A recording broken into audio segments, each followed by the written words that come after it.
Welcome to Cataloged Clutter, where no card is too common to spend some time with.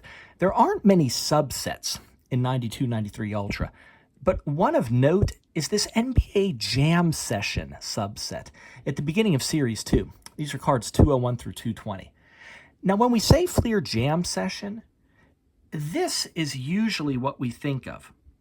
This is 94-95, but it was 93-94 that Fleer started producing these tallboy cards here. That's what we think of with Jam Session. But these 92-93 cards, they beat all the tall boys. It's an even earlier appearance of that Jam Session logo. So really neat, really neat. Players received this dunk rank up here. And would you believe Michael Jordan was ranked number 16 in this subset? But here's the thing.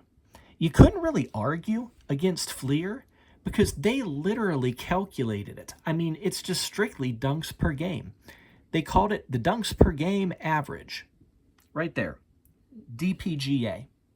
And they just simply ranked the players numerically. Who had the most dunks? You know, after seeing this DPGA, who didn't think that we should see this on more basketball cards? You know, let's get those players worried about their dunks per game. That would make it exciting, wouldn't it?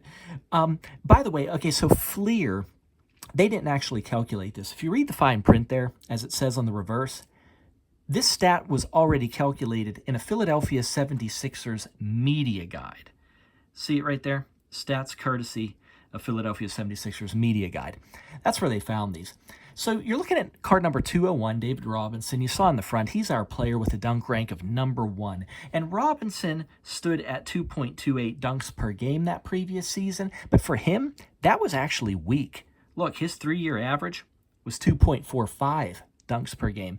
And you know, another great feature of these cards was this quote from a competitor. It's nice to see players speaking highly of each other, you know, kind of a spirit of friendly competition here. And here we have Hakeem Olajuwon speaking about David Robinson.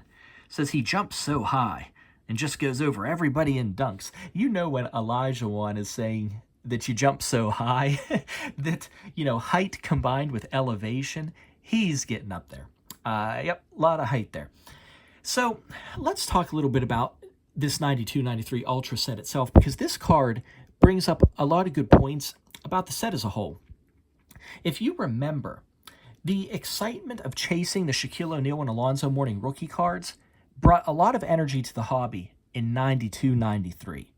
I mean, take yourself back to 92-93. Shaq and Alonzo, Shaq and Mourning. Here's the Shaquille O'Neal rookie card that everyone was chasing. Really popular card there.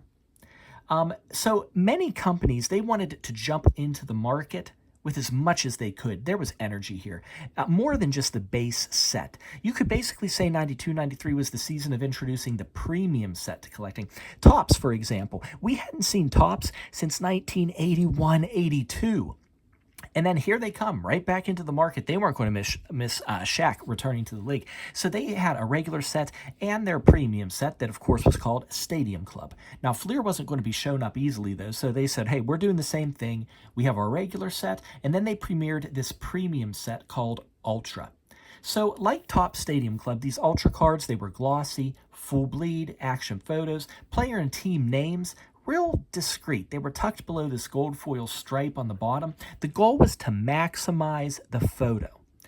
Now, this green area at the bottom of these 92-93 Ultra, if you look at the advertisements for this set, they refer to that area as marbleized. That's what they were calling it. Now, even this Jam Session subset, you see, they were keeping the same design, keeping the set really unified.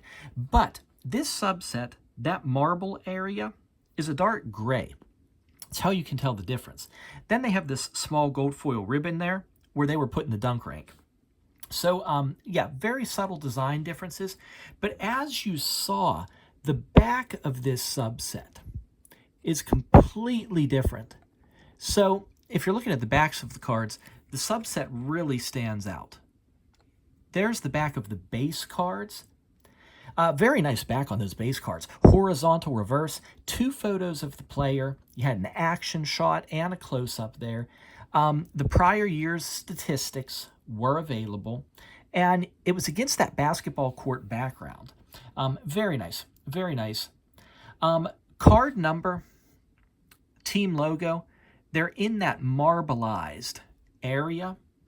And you can see on the back of this jam session subset, there's your marbleized area in dark gray. It's just now we have the vertical background. So a lot of design differences there. This is a really fun card, I think, these jam session cards. And I'm glad we have it in our video collection. Other 92, 93 Ultra cards that we've looked at, we looked at the Shaq and Latrell Sprewell rookie cards. And this is our third card we're adding, this David Robinson. If you don't mind, hey, please subscribe and collect with us. Every individual basketball card that we can get our hands on is getting its own video.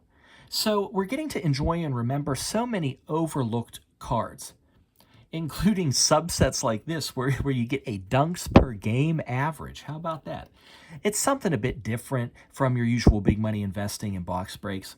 And I hope it allows you to spend some time with some of your overlooked cards too. Really appreciate you watching. Bye-bye.